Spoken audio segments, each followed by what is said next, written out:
Diena prasideda kaip visada. Mano žmogus dirba, aš saugau jį. Niekas nesupranta, kiek daug darbo reikia gulėti šalia ir saugoti nuo visų tų klaviatūros garsų. Bet aš tai sugebu, nes aš esu uodega, jo šešėlis.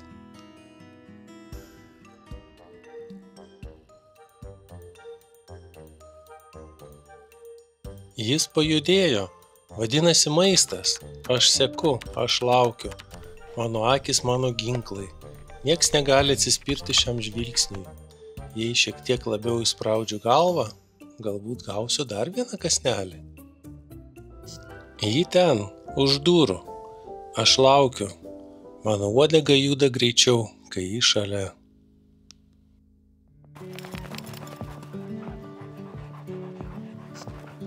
Ji juokiasi.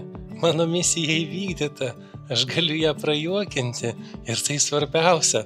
Štai kas yra tikra laimė. Vėjas gaudo mano ausis, o aš gaudau vėją.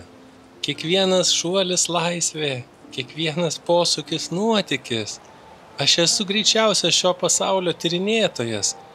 Oho, jis lysta kaip vėjas, tarsi nekliudytų žemės. Ar aš galėčiau taip? Ar galėčiau skristi? Aš bėgau, bet dabar sustojau.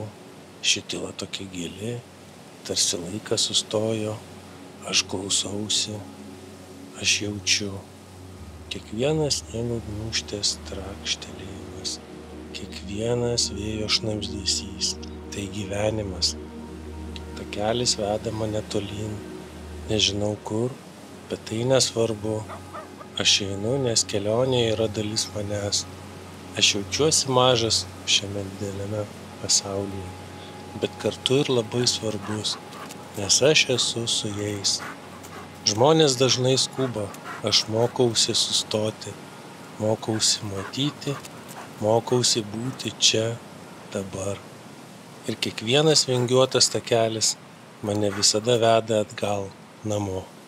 Medis amžinas, stovi vienas, bet ne vienišas, kaip ir aš, grįžtantis namo.